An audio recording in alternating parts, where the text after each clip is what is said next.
Hello students, welcome you all at a future series institutes online platform. बच्चों, हम बात करने वाले हैं आज आरएमएस का जो पेपर था 2019 का, उसमें मैथमेटिक्स का जो पोर्शन आया था उस मैथमेटिक्स के पोर्शन की।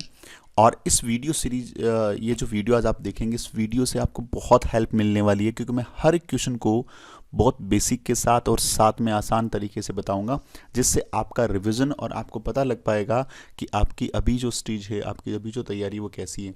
इसी तरह के और मॉक टेस्ट देने के लिए आप हमारा ऐप इंस्टॉल कर सकते हैं फ्यूचर सीरीज इंस्टीट्यूट का प्ले स्टोर से, और उस पे जाके टेस्ट सीरीज को देख सकते हैं, टेस्ट सीरीज को परचेज कर सकते हैं बहुत मिनिमम कॉस्ट के लिए। क्लास 6 के लिए 199 रुपीज़ का वहाँ पे है, और क्लास 9 के लिए 299 का। वहाँ पे अभी टॉपिक वाइज टेस्ट सीरीज मिली थी, और आज से यानी फ्रॉम मंडे आपको कंप्लीट टेस्ट पेपर मिलेगा, कंप्लीट पेपर वहाँ पे मिलेगा जो एग्ज़ाम पेपर में आपका आएगा। सेम उसी ढंग का पेपर आपको यहाँ पे देखने को मिलने वाला है गाइस। चलिए हम लोग आज का पहला क्वेश्चन स्टार्ट करते हैं हमारा, और इस पहले क्वेश्चन से हम लोग आगे की तरफ बढ़ेंगे। चलिए गाइस, हमारा first question, the value of √2 1/4, यानी हमें इसका स्क्वायर रूट निकालना है, हमें इसका रूट निकालना है। तो क्या करना है, सबसे पहले मुझे इसको चेंज करना पड़ेगा मिक्स फ्रैक्शन से सिंपल फ्रैक्शन में। 2 4 जा 8, 8 और 1 9, 9/4। अब देखिए 9 का रूट होता है 3, 4 का रूट होता है 2, तो 3/2। तो 3/2 यहाँ पे देखिए ऑप्शन जितने भी हैं या तो मिक्स फ्रैक्शन में या नन ऑफ दीज है। मैं इसका मिक्स फ्रैक्शन बनाता हूँ, 2 का डिवाइड करूँगा 1 टाइम, 1 रिमाइंडर रह गया, 1/2, यानी या तो ये आंसर मिलेगा आपको या ये मिलेगा। फिलहाल आपके ऑप्शंस में मिक्स फ्रैक्शन है, तो राइट आंसर इज बी। तो इस तरह का जो भी क्वेश्चन आपके सामने आता है, स्क्वायर रूट, क्यूब रूट, या स्क्वायर एंड स्क्वायर रूट, या क्यूब एंड क्यूब रूट, इस टॉपिक से बहुत सारे क्वेश्चन आ रहे हैं। ईजी आ रहे हैं बट थोड़े ट्रिकी आ रहे हैं, तो ध्यान से देखना है, ध्यान से करना है, कोई ज़्यादा हार्ड नहीं है। चलिए गाइस, उम्मीद करता हूँ फर्स्ट क्वेश्चन आपको समझ में आया होगा। सेकंड क्वेश्चन की तरफ मूव ऑन करते हैं हम लोग। सेकंड क्वेश्चन की तरफ मूव ऑन करते हैं। क्वेश्चन नंबर सेकंड क्या बोलता है, द सिंपलेस्ट वैल्यू ऑफ, इसका सिंपलेस्ट वैल्यू अपने को निकालना है। तो सिंपलेस्ट वैल्यू कैसे निकालेंगे, देखिए 1 3/10 की पावर 3 है। तो पहले इस मिक्स फ्रैक्शन को सिंपल फ्रैक्शन में चेंज करना पड़ेगा। डायरेक्ट आप मत करिएगा, डायरेक्ट इसको नहीं करना है, पहले इसको चेंज करना पड़ेगा। चलिए गाइस, चेंज करते हैं। ये हो गया 10, और 10 डिवाइड बाई 10 + 3 कितना हो गया 13, 13 डिवाइड बाई 10, 13 डिवाइड बाई 10, और इसका क्यूब पता करना है। तो बेटा एक ध्यान रखना, देखिए 10 का क्यूब होता है 1000, तो अपॉन में सब जगह 1000 है, अपॉन में सब जगह 1000 है, यानी किसी भी ऑप्शन को एलिमिनेट नहीं किया जा सकता। अब बात आती है कि ठीक है 1000 आ गया, अब 13 का क्यूब पता करना है मुझे। तो 13 का क्यूब पता करना है, तो 13 का जो क्यूब है 13 मल्टीप्लाई विथ 13 मल्टीप्लाई विथ 13, यानी आपको इस तरह के क्वेश्चंस को बनाने के लिए कम से कम, ज़्यादा नहीं तो कम से कम आपको 20 तक के क्यूब्स लर्न रखने पड़ेंगे। 20 तक के क्यूब आप फटाक से यदि रिप्लाई कर पाते हैं तो ही उस क्वेश्चन को कर पाएंगे। 13 का क्यूब आपको पता होना चाहिए 2197 होता है। यदि आपके दिमाग में ये प्रिंट है फिर कोई टेंशन नहीं है। अल्टीमेटली ये हो गया 2197 डिवाइड बाय 1000। देखिए ये ऑप्शन में है नहीं। अब इसका मिक्स फ्रैक्शन बनाना है। 1000 का डिवाइड करूंगा 2 टाइम जाएगा, क्योंकि 2000 है, 2 आ गया, रिमाइंडर रह जाएगा 197 डिवाइड बाई 1000। तो ये ऑप्शन नंबर सी मेरा क्या हो गया, राइट आंसर। तो इसी ढंग से क्वेश्चंस को बस नब्ज को पकड़ना है, क्वेश्चन को सिर्फ देखना है और अच्छे से उसकी अप्रोच तक पहुंचना है। बाकी क्वेश्चन बहुत ही ईजी और ट्रिकी बेस्ड आ रहे हैं, कोई दिक्कत वाली बात नहीं है। अगला क्वेश्चन जो है, बाय व्हाट लीस्ट नंबर, यानी सबसे छोटा number we divided by this one to make the perfect cube. इसको परफेक्ट क्यूब बनाने के लिए किससे डिवाइड करना पड़ेगा। देखिए क्यूब वाले टॉपिक से क्वेश्चन है, बहुत आसान है। जब कभी भी आपसे क्वेश्चन पूछा जाए डिवाइड का या मल्टीप्लाई का यानी गुणा या भाग का, ये भाग है, इसका मतलब होता है भाग, इसका मतलब होता है गुणा है। गुणा या भाग का जो भी क्वेश्चन पूछा जाता है उसमें तरीका क्या है, इसके फैक्टर निकालने होते हैं। तो आप इसके फैक्टर निकालिए। आप सबसे पहले इसको 2 से डिवाइड कर सकते हैं, लास्ट में 6 है, इसके 2 से डिवाइड किया 7 टाइम, कैरी रहा यहाँ पे 1 या 13 या 6 टाइम, ये हो गया 8। ओके, यहाँ तक बात समझ आ गई अपने को कि ये 2 से डिवाइड हो गया। अगेन आप इसको 2 से डिवाइड करिए, 2 से डिवाइड करते हैं तो यहाँ बचेगा 3, यहाँ जाएगा, ये हो गया आपका 8 टाइम, और ये जाएगा 4 टाइम। अगेन 2 से डिवाइड करेंगे आप 1 time, then this one is 9 time और 2 टाइम। अगेन 2 से डिवाइड करेंगे आप तो ये जाएगा 9 टाइम और ये जाएगा 6 टाइम। अगेन 2 से डिवाइड कर देंगे आप, दिस वन इज़ 48, फिर 2 से डिवाइड कर देंगे तो कितना आंसर आ जाएगा आपका, दैट इज़ 24। अगेन 2 से डिवाइड करेंगे, दैट इज़ 12। अगेन आप 2 से डिवाइड करना होगा आपको, इट कम्स 6। अगेन 2 से डिवाइड करना, इट कम्स 3 एंड 3 को 3 से डिवाइड करेंगे 1।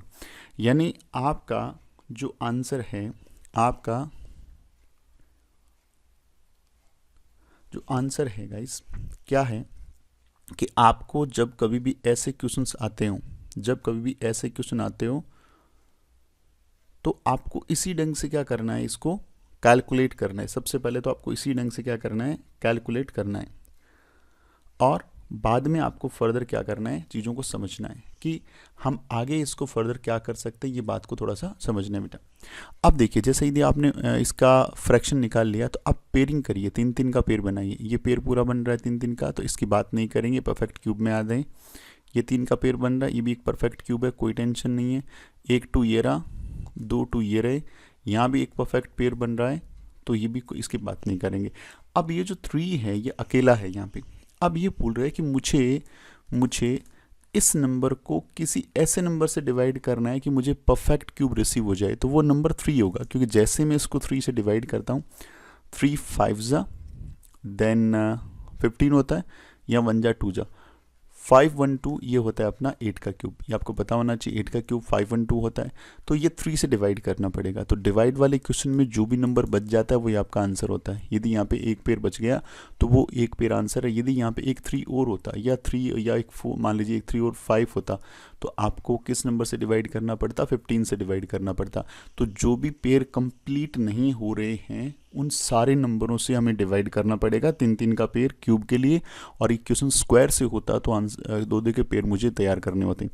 बेटा एक चीज़ याद रखिए यहाँ पे कि मल्टीप्लाई करने का बोलता है कि बताइए कि इस नंबर को मुझे किस नंबर से मल्टीप्लाई करना चाहिए कि ये नंबर एक परफेक्ट क्यूब बन जाए।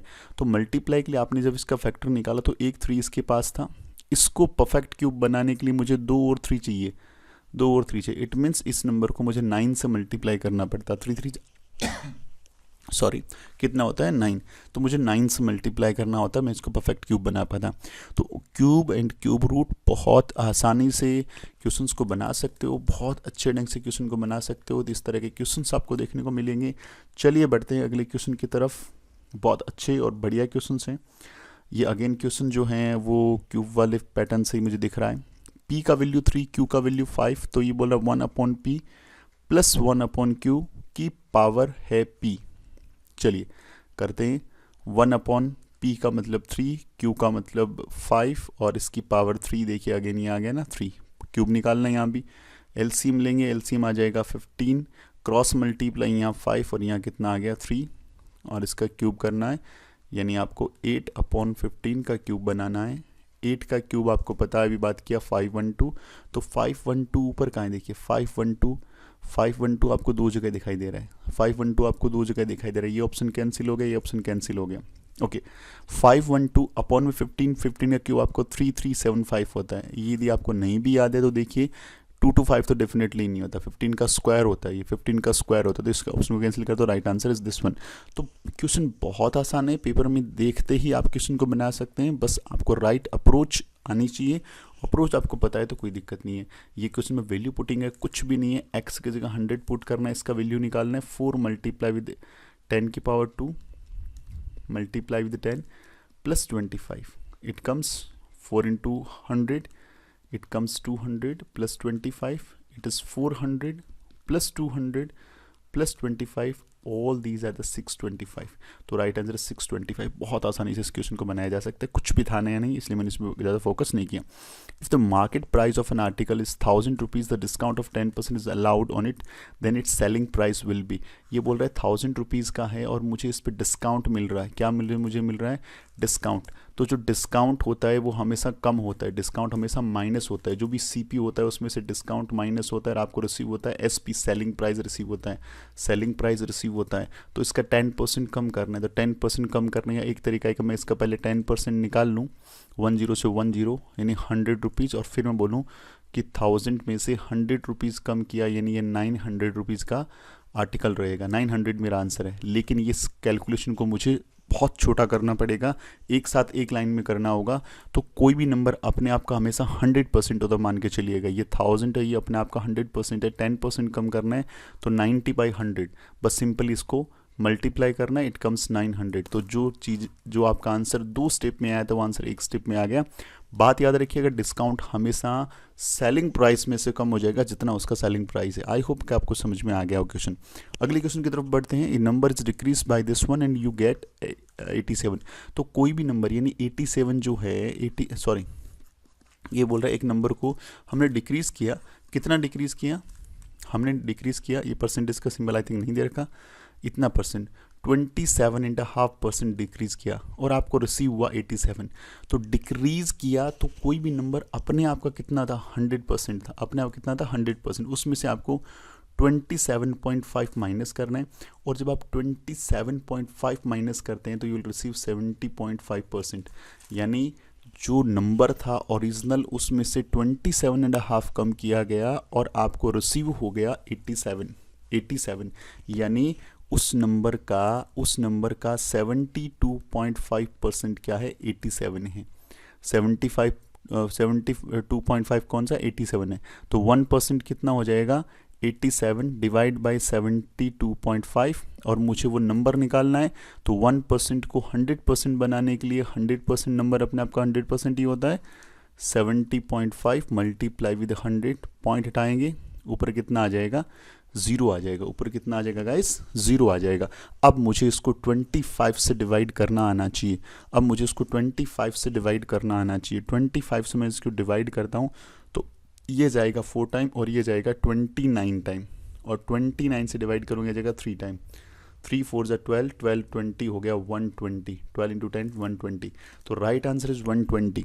हाँ, मैं अगेन आपको रिपीट कर देता हूँ, थोड़ा सा कन्फ्यूजन बच्चों को हो सकता है कि मैंने ये एक्चुअली किया क्या है। इस क्वेश्चन को रिपीटेशन ज़रूरी है।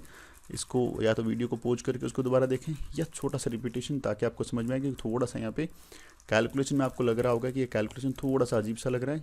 एनीवे, हम बात कर लेते हैं कि देखिए जिस भी नंबर का x ऑफ 27 देखिए x अपने आप में कितना परसेंट है? 100%। ये बोल रहे 27.5 मैंने कम कर दिया, 27.5 का मैंने कम कर दिया, इसको सब्ट्रैक्ट करूंगा 72.5%, यानी x of 27.5% is equals to 87। ये आपके सामने ये वाला इक्वेशन बन रहा है। यानी x का 72.5% 87 है, तो find the value of x। तो आप करते क्या है, सिंपल सा आपको वो जो नंबर दे रखा है और जितना परसेंटेज ये किसके है, ये 72.5% के इक्वल है। मुझे ओरिजिनल नंबर पता करना है, मल्टीप्लाई विद 100। इसको कैलकुलेट करेंगे, देन यू विल रिसीव 120। तो ये था इसका कॉन्सेप्ट। आई हैव आपको मैंने बता दिया गाइस। तो अगले क्वेश्चन की तरफ बढ़ते हैं हम लोग। चलिए नेक्स्ट क्वेश्चन हमारे सामने ये है। ये बोल रहा है px इज इक्वल्स टू 5 की पावर कितना है मेरा, x की पावर 25, 3 x की पावर 12 प्लस में 2x, बस इतना ही इसमें दे रखा है। ये बोल रहा है कि आपको p की जगह 1 पुट करना है, x की जगह 1 पुट करना है, p1 का मतलब हो गया इस x की जगह आपको 1 पुट करना है और आपको इसका वैल्यू निकालना है। तो 5 1 की पावर 25, 3 1 की पावर 25 प्लस 2 और 1 की पावर कितनी भी हो, ये 12 है, सॉरी 25 नहीं है, कितनी भी हो सेम नंबर 1 ही है, तो 1 × 1 × 1 × 1 × 1 ऑलवेज 1 होता है। तो 5 - 3 + 2 ये हो गया 7, 7 में से 3 गया 4, तो राइट आंसर इज 4। तो P1 का वैल्यू कितना हो गया, 4 हो गया। P1 का वैल्यू कितना हो गया, 4। बहुत ही आसान क्वेश्चन है, सिंपली वैल्यू पुट करनी, नथिंग एल्स।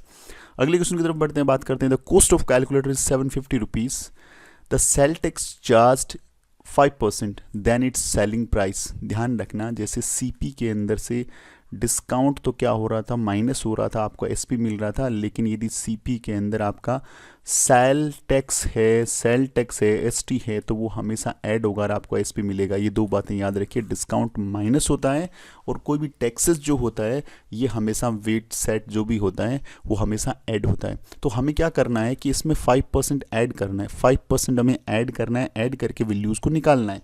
तो एक सिंपल तरीका कि मुझे 750 का पहले 5% निकालना, 10 से 10, और ये 2 टाइम गया, और 70 को मैंने 75 को 2 से डिवाइड किया तो 37.5 रुपीज़ आ गया, यानी ये टैक्स लगा मुझे मेरा।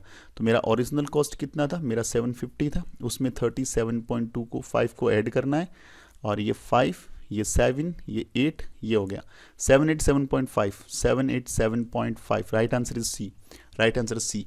अब आपको ध्यान वही रखना है। दूसरा तरीका कौन सा हो सकता है, देखिए 750 जो प्राइस है वो अपने आप में 100% है, 10% इसमें और ऐड किया, 5% ऐड किया गया, तो 100% में 5% ऐड किया तो 105%, तो 75 मल्टीप्लाई विद 105 डिवाइड बाई 100, और यदि आप इसको कैलकुलेट करते हैं, तो आपको 100% क्या रिसीव होता है, 787.5। बस आपको इस बात को समझना है कि यदि कोई चीज़ ऐड करनी है तो ऊपर ऐड करके डिवाइड बाई 100 कर दीजिए, 5% ऐड करना है तो 5 ऐड कर दीजिए, 10% ऐड करना है तो 10% ऐड कर दीजिए, और सब्ट्रैक्ट करना है कब, जब आपको किसी भी वैल्यू को कुछ परसेंटेज से डिक्रीज करना हो। आई होप कि कॉन्सेप्ट आपको समझ में आ गया। अगले क्वेश्चन की बात करते हैं। A circle having diameter is 30 centimeter and chord is 24 centimeter, then the distance of the chord from its center। बहुत अच्छा क्वेश्चन है, बहुत बढ़िया क्वेश्चन है, बहुत अच्छा कॉन्सेप्ट समझना है इसमें। ये सर्कल है, सर्कल का जो डायमीटर है दैट इज 30, एक कोड है यहाँ पे 24, कोड इज, इसका लेंथ कितना है 24 सेंटीमीटर, और इस सर्कल का ये बोल रहा है जो डायमीटर है that is 30, diameter is 30, then what is the radius, diameter equals to 30, then radius होता है d/2 यानी 13/2, आंसर कम्स 15। इसका रेडियस 15 है। यदि मैं इसका सेंटर मानूँ तो यहाँ से इसको मिलाऊँ तो ये कितना है बेटा जी, ये 15 है, कितना है 15 सेंटीमीटर। अब ये पूछ रहा है डिस्टेंस फ्रॉम सेंटर, इस कोड का डिस्टेंस यानी ये वैल्यू आपसे पूछ रहा है। तो ध्यान क्या रखना है, यहाँ पे कुछ थ्योरम्स है जो डायरेक्टली आपको लर्न रखनी है, डायरेक्टली आपको यहाँ पे कॉन्सेप्ट को सीखना है। अदरवाइज मैं सर्कल की एक क्लास लूँगा आपकी जिसमें सर्कल से रिलेट करते बहुत सारी थ्योरम्स की बात करने वाले हैं। देखिए सर्कल के इस सेंटर से जो शॉर्टेस्ट डिस्टेंस होती है, यानी कोड की जो सबसे छोटी डिस्टेंस होती है, ये जो डिस्टेंस होती है वो हमेशा परपेंडिकुलर होती है, 90 डिग्री का एंगल यहाँ पे बनाती है, और साथ साथ में इस कोड को 2 इक्वल पार्ट्स में डिवाइड भी करती है। 2 बातें याद रखनी है कि किसी भी कोड के ऊपर यदि मुझे शॉर्टेस्ट डिस्टेंस लेनी है सेंटर से तो वो 2 काम करेगी, वो कोड पे 90 डिग्री का एंगल बनाएगी, साथ में उसको बाइसेक्ट करेगी, 2 इक्वल पार्ट्स में डिवाइड करेगी। इक्वल पार्ट्स का मतलब हो गया 24 है तो उसका डिवाइड हो गया 12 एंड 12, ये 15, ये 12, तो ये कितना होगा। तो अब आपको यहाँ पे क्या आना चाहिए, पाइथागोरस ट्रिपलेट आनी चाहिए, क्योंकि एक राइट एंगल आपके सामने, और राइट एंगल में क्या दे रखा है, एक साइड 15 दे रखी है, एक साइड 12 दे रखी है, ये निकालनी है। 90 डिग्री के सामने वाला हमेशा हाइपोटेनियस होता है, हाइपोटेनियस गिवन है, इसको बेस मान सकते हो, तो परपेंडिकुलर निकालना है। तो यहाँ पे आपको ये ट्रिपलेट डायरेक्टली याद है कि भाई यहाँ पे 12, 9 और 15 का ट्रिपलेट होता है, तो कोई भी 2 साइड दे रखी हो तो थर्ड वाली आप डायरेक्टली लर्न रख सकते हैं। यहाँ पे देखो 12 एंड 5 15 दे रखा है, तो थर्ड साइड इज 9, तो राइट आंसर इज 9। और ये क्वेश्चन तो इतना इंपॉर्टेंट है कि ये क्वेश्चन 2020 में भी आया था, तो ये रिपीटेडली क्वेश्चन है, मतलब ऐसे क्वेश्चन डायरेक्टली रिपीट होते हैं। इस कॉन्सेप्ट को यदि आपने सीख लिया, सर्कल के कॉन्सेप्ट को सीख लिया, तो एक क्वेश्चन यहाँ से पक्का आएगा, और अच्छा सा क्वेश्चन यहाँ पे हर बार आता है। तो ये आप या तो डायरेक्टली ऐसे कर लें, और या फिर आपको पता है कि इसमें एक पाइथागोरस थ्योरम लगती है, h का स्क्वायर इक्वल्स टू p का स्क्वायर प्लस b का स्क्वायर। h बोले तो हाइपोटेनियस 15 का स्क्वायर, परपेंडिकुलर मुझे पता करना है बेस यानी 12 का स्क्वायर, 15 का स्क्वायर 2 to 5, इधर p का स्क्वायर प्लस में 144, इसको इधर लेके आएंगे, 2 to 5 में से 144 माइनस करेंगे इक्वल्स टू p का स्क्वायर, तो आपका यहाँ पे मिलेगा आपको 81, और p का स्क्वायर इक्वल्स टू 81, तो p का वैल्यू आ जाएगा 9, क्योंकि इधर आके स्क्वायर रूट बन जाएगा, 81 का स्क्वायर रूट होता है 9। तो ये हमारे फर्स्ट वाले 10 क्वेश्चंस को हमने डिस्कस किया। उम्मीद करता हूँ कि ये सारे के सारे क्वेश्चन आपको अच्छे ढंग से समझ में आए होंगे। अगली वीडियो में हम लोग रिमेनिंग बाकी क्वेश्चंस यानी 10 की सीरीज में, यानी ये वीडियो जब देखिए जब आप थोड़ी फ्री हों। मैं लंबा वीडियो जानबूझ के नहीं बनाता ताकि आप लोग अभी अपने शेड्यूल, पढ़ाई के शेड्यूल में बिजी होंगे, पिछले साल के क्वेश्चंस देखते रहिए, क्योंकि आपको बहुत ज़्यादा हार्डवर्क करना है। कंपटीशन बहुत टफ है, आरएमएस में मेरिट लिस्ट बहुत ज़्यादा रहती है, पेपर देने वाले बच्चे बहुत होते हैं, और सारे बच्चे अवेयर होते हैं, उन्हें सिंसियर होते हैं। तो हमें क्या करना है, मिस्टेक नहीं करनी। तो बच्चों, ये वीडियो सीरीज़ का मेरा उद्देश्य है आप लोगों की एक्यूरेसी पे काम करना, और आपको वो तरीके बताना जिन तरीक़ों से आप लोग अपने क्वेश्चन पेपर को और अच्छा बना सकते हैं। उम्मीद करता हूं कि मेरे प्रयास आपकी कुछ हेल्प कर पाएंगे।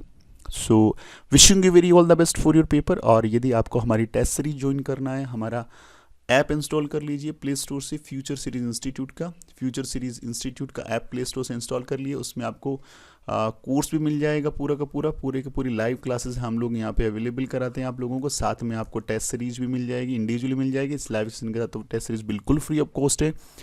जाइए, और यदि आपको हमारे टीचर से हेल्प चाहिए तो वो टीचर्स आपके लिए ऑलवेज रेडी हैं। और हम लोग लाइव क्लासरूम, साथ में डाउट क्लास सेशन और टेस्ट सीरीज़ के माध्यम से आपकी कैपेबिलिटी, आपके परफॉर्मेंस को चेक करते रहते हैं। और जो भी पेरेंट्स इस वीडियो को देख रहे हैं उन पेरेंट्स को बोलना चाहूँगा, अपने बच्चों को बेहतरीन एजुकेशन दिलवाइए और अपने बच्चों को स्ट्रेस फ्री रखिए। खूब सारा पढ़ने दीजिए, कोई दिक्कत नहीं है, रिजल्ट 100% अच्छा आएगा। रिजल्ट का प्रेशर हटाइए, उसकी परफॉर्मेंस पे काम करिए। और उम्मीद करता हूँ कि आप मेरा सपोर्ट करेंगे, हमारे बच्चों का सपोर्ट करेंगे, ताकि वो अपने टैलेंट को अच्छे से दिखा पाएँ। Thank you very much, thanks for being with me, have a great day and जय हिंद।